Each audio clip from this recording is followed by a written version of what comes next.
Everyone, मैं हूं advocate Rahul Mishra और आज की वीडियो में मैं आप लोगों के साथ एक ऐसा केस डिस्कशन करूंगा जिसको सुनकर शायद आप लोग दंग रह जाएं कि झूठे मुकदमे लिखाने वाले लोग किस स्तर पर जा सकते हैं, किस लेवल पर गिर सकते हैं।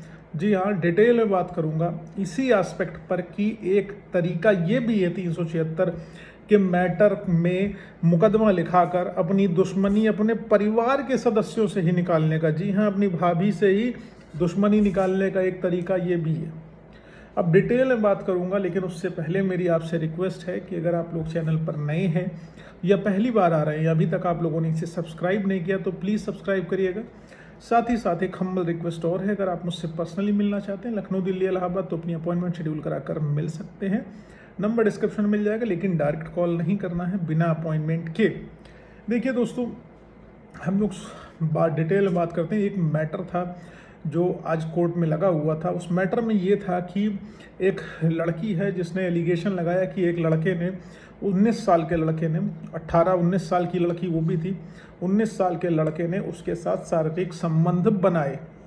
और जो है इनिशियल स्टेज पे एफआईआर में केवल एक व्यक्ति का नाम उनके द्वारा लिखाया जाता है, यानी कि उनके माता पिता के द्वारा केवल एक व्यक्ति के नाम पर एफआईआर लिखाई जाती है। लेकिन लड़की बाद में 164 में नया एंगल ही लेके चली आती है।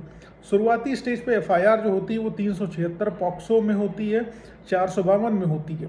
ठीक है, अब लड़की चूंकि मेजर थी, उसके पास जो है शैक्षिक प्रमाण पत्र तो नहीं था, लेकिन वो मेजर थी। मेजर कैसे मैं कह रहा हूँ, क्योंकि जो केस मैंने पढ़ा, सब कुछ केस में मैंने देखा, केस डायरी देखा, मेडिकल रिपोर्ट देखा, उसमें जो डॉक्टर ने मेडिकल किया, मेडिकल निकल के आया, जो उनकी रेडियोलॉजिकल एज यानी मेडिकल एज निकल के आई, लीगल एज निकल के आई, विदाउट एनी एजुकेशनल प्रूफ के तौर पे जो उनकी एज निकल के आई मेडिकल में, वो निकल के आई तकरीबन 18 से 19 साल। लेकिन उनके पिताजी ने कहानी गढ़ दी कि पॉक्सो लग जाए ताकि लड़के की ज़िंदगी चौपट हो जाए। ठीक है, अब उन्होंने पॉक्सो में एफआईआर लिखवा दी और अन्य सेक्शंस में उन्होंने एफआईआर लॉन्च करा दी। अब यहाँ पर कोर्ट में ये मैटर चलता है, लड़की 164 का स्टेटमेंट देने जाती है। 164 का स्टेटमेंट में एक नई कहानी निकल के आती है। 164 के स्टेटमेंट में ये लड़की 2 अन्य लोगों का और नाम ले लेती है। 2 अन्य लोग कौन हो गए? एक उसकी अपनी खुद की भाभी हो गई। जी हाँ, एक उसकी खुद की अपनी भाभी हो गई कि उसकी भाभी ने ही दरवाज़ा खोल दिया था, तो वो लड़का इनके घर में प्रवेश कर गया और इसके साथ शारीरिक संबंध बना लिए।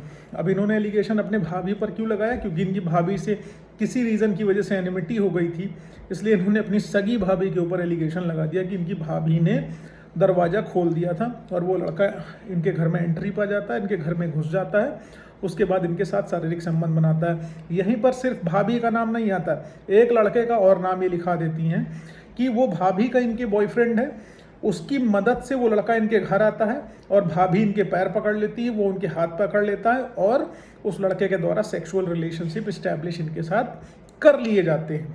अब कहानी एकदम रियलिस्टिक नहीं है, फिल्मी कहानी है। रियल में देखें तो प्रैक्टिकली ये पॉसिबल नहीं है कि एक महिला खड़े होकर किसी अन्य महिला का बलात्कार यानी कि रेप करवाएगी और एक साथ कई लोग मिलके जो है उसको प्रताड़ित करेंगे, बलात्कार जैसी घटना कारित करने में हेल्प करेंगे।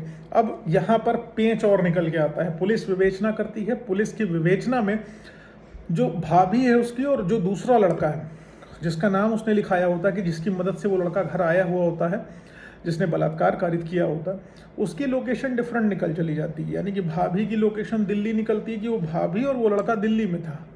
ठीक है, भाभी उसकी उसके घर पे नहीं थी, वो दिल्ली में थी। अब पुलिस ने क्या करा, विवेचना के दौरान इनकी भाभी का नाम और उस लड़के का नाम, जो एलिज्ड बॉयफ्रेंड था भाभी का, उसका नाम काट दिया।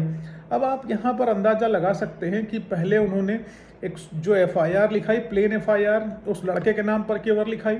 घर में डिस्प्यूट हो गया तो भाभी का नाम और उनके बॉयफ्रेंड का नाम, सो कॉल्ड बॉयफ्रेंड का नाम उन्होंने उसमें इंक्लूड कर दिया ताकि भाभी से दुश्मनी निकाली जा सके, भाभी को भी ठीक किया जा सके, उनके बॉयफ्रेंड को भी ठीक किया जा सके। अगर एक बार को उनके वर्जन को हम करेक्ट मान लें कि वो भाभी का बॉयफ्रेंड था, लेकिन लोकेशन दोनों लोगों की दिल्ली में निकल के आती है क्योंकि वो लोग दिल्ली में रह रहे होते। अब जब पुलिस ने विवेचना करी, सीडीआर निकाली, सीडीआर में कहीं निकल के ही नहीं आते। तो यहाँ पर लड़के की बेल एप्लीकेशन नीचे से तो आप जान ही रहे हो रिजेक्ट हो जानी थी, वो रिजेक्ट हो गई, हाई कोर्ट आई, हाई कोर्ट ने उस मैटर में संज्ञान लिया और बेल ग्रांट भी करी। कहानी यहाँ पर सिर्फ इतनी सी है कि अगर एक इंसिडेंट को लेके लड़की झूठ बोल सकती है तो क्या दूसरे इंसिडेंट को लेके झूठ नहीं बोल सकती?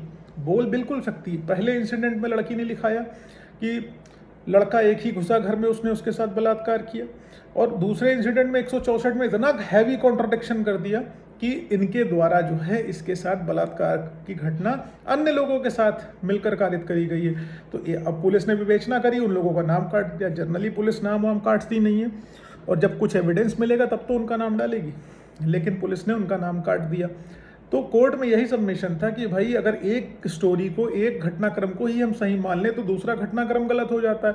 अगर एक बार 2 लोगों का नाम पुलिस ने काट दिया, विवेचना में उनका नाम नहीं मिला, वो लोग उस घटना में शामिल ही नहीं हुए थे, तो मतलब घटना इनफेक्चुअस है, घटना हुई ही नहीं थी। जब घटना हुई नहीं तो बलात्कार कैसे मान लिया जाए? तो कोर्ट ने इस बेसिस पर उस लड़के को जो है बेल तो दे दी, लेकिन वो ट्रायल तो चलेगा ना, क्योंकि लड़का है वो, उसको झेलना तो पड़ेगा ही पड़ेगा। तो एंड ऑफ द डे यही है कि जब ऐसी सिचुएशन है कि जहां पर आपके एफआईआर में 161 के स्टेटमेंट में, 164 के स्टेट में एकदम हैवी कॉन्ट्रोडिक्शन निकल के चला आ रहा है। ये नहीं कि लड़की किसी का भी नाम बोलती चली जाएगी, उसका नाम जुड़ता चला जाएगा और उसके खिलाफ कार्रवाई हमेशा होती रहेगी, ऐसा नहीं है। कोर्ट भी समझती है, कोर्ट भी समझदार है, और जस्टिस डिलीवर करने के लिए कोर्ट बैठी है, तो जस्टिस मिलता भी है।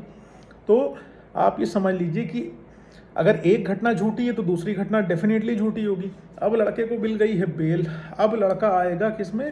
क्वेश्चनिंग में आएगा, चार्जशीट क्वेश्चनिंग में, क्योंकि अभी तक चार्जेस तो उसके बने नहीं, अब चार्जशीट क्वेश्चनिंग में आएगा।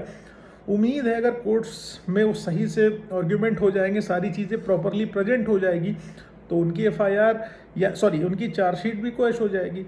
तो आप समझ सकते हैं किस लेवल पर दुश्मनी निकालने के लिए चीज़ें सही करी जा सकती है। और इस लड़की ने उस लड़के के ऊपर एफआईआर अपने बाप के साथ मिलकर सिर्फ इसलिए लिखाई थी क्योंकि प्रधानी का विवाद था इन लोगों का। गांव में ज़्यादातर विवाद जो होता है नाली खड़ंजा और प्रधानी का होता है। प्रधानी का विवाद था, भाभी अपोज कर रही थी शायद इनको किसी चीज़ को लेके, क्योंकि हो सकता है भाभी को भी साइडलाइन करना हो इनको, इसलिए भाभी को भी इन्वॉल्व कर दिया इन्होंने। तो इस तरीके का घटनाक्रम एक्चुअल में होता है और ये रियलिटी है। समाज में हमारे ये सब चीज़ें भी हो रही, समाज हमारा एकदम डिग्रेड होता चला जा रहा है। आप समझ सकते हैं हम लोग किस